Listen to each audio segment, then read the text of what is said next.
तो आज हम लोग देखते हैं आइकॉनिक प्रोफेशनल की मशीन के बारे में, स्ट्रेटनर के बारे में, किस तरह से ये वर्क करेगा, किस तरह से आपको ये लेना चाहिए, क्यों लेना चाहिए, इसके पीछे रीज़न क्या है।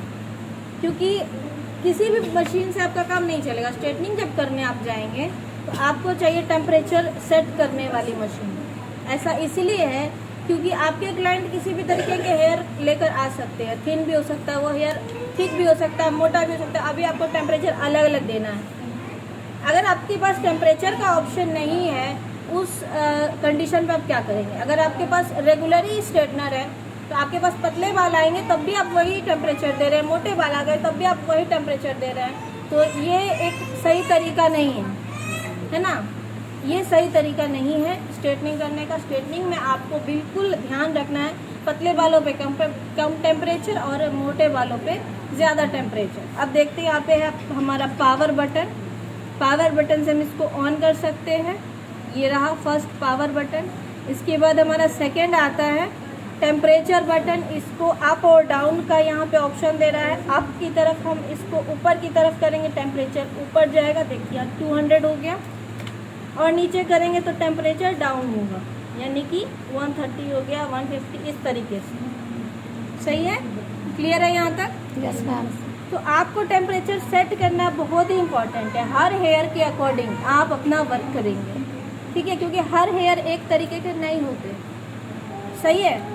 अब देखिए ये वाला कौन सा बटन है, AI यहाँ पे लिखा है। ये हमारा इंडिकेटर का बटन है। इंडिकेटर ऑन हो जाता है, जिससे आपको ध्यान में रहेगा कि हमारी मशीन ऑन है कि नहीं। अगर आपने ये ऑन नहीं किया है, आपको ये समझ में नहीं आएगा कि मशीन ऑन है कि नहीं। कभी कभी धोखा हो जाता है, वहाँ से बंद हो जाता है ना, कनेक्शन लूज हो जाता है। तो उसके वजह से आपका जो है ऑफ ना हो जाए मशीन। और अगर आप चाहे तो बीच बीच में इसको थोड़ा सा आराम देने के लिए मशीन को बीच में ऑफ भी कर सकते हैं अगर आपको काम नहीं है वापस। मशीन क्लियर है? टेम्परेचर क्लियर है? Yes ma'am. चलिए अब हम लोग देखते हैं इसके बारे में। हमारा स्ट्रेटनिंग स्ट्रिक्स कैनवो लाइन, इससे आज हम लोग स्ट्रेटनिंग करने वाले हैं।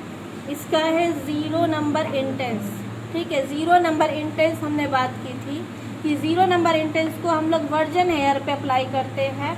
वर्जन हेयर के बारे में हम लोग डिस्कस कर चुके हैं पहले ही। क्लियर है ना सबको? वर्जन हेयर जिसपे कि बिना डाई केमिकल वगैरह नहीं हुआ, हाईलाइटिंग प्री लाइटनिंग नहीं हुई, तो इससे हम लोग आज स्ट्रेटनिंग करने वाले हैं। और इसमें हमारी फर्स्ट क्रीम है ये स्ट्रेटनिंग क्रीम। स्ट्रेटनिंग क्रीम हम लोग पहले अप्लाई करेंगे। इसको वॉश आउट कर देने के बाद हम लोग न्यूट्रीलाइज़र यानी सेकेंड नंबर की क्रीम, ये न्यूट्रीलाइज़र, इसको हम लोग अप्लाई करेंगे। और इसको अप्लाई करने के बाद जो है हमारा जो बॉन्ड्स हमने ब्रेक किया था, रिलैक्स किया था, उसको वापस से ये फिक्स कर देगा अपनी जगह पे, ठीक है। जैसे हमने स्ट्रक्चर कर दिया हेयर का, बॉन्ड्स को ब्रेक किया, उसको स्ट्रक्चर किया, रीस्ट्रक्चर किया है ना, दोबारा से एक शेप दे दिया, सीधा शेप दे दिया। अब उसको वैसे तो नहीं छोड़ सकते, उसको फिक्स करेंगे न्यूट्रीलाइज़र क्रीम से। ये सेकेंड नंबर की क्रीम है। इसको अप्लाई करने का टाइम है 15 से 20 मिनट। इसके बाद हमें इसे वॉश आउट करके मास्क लगा के और हमारा काम डन हो जाएगा। बंद कर।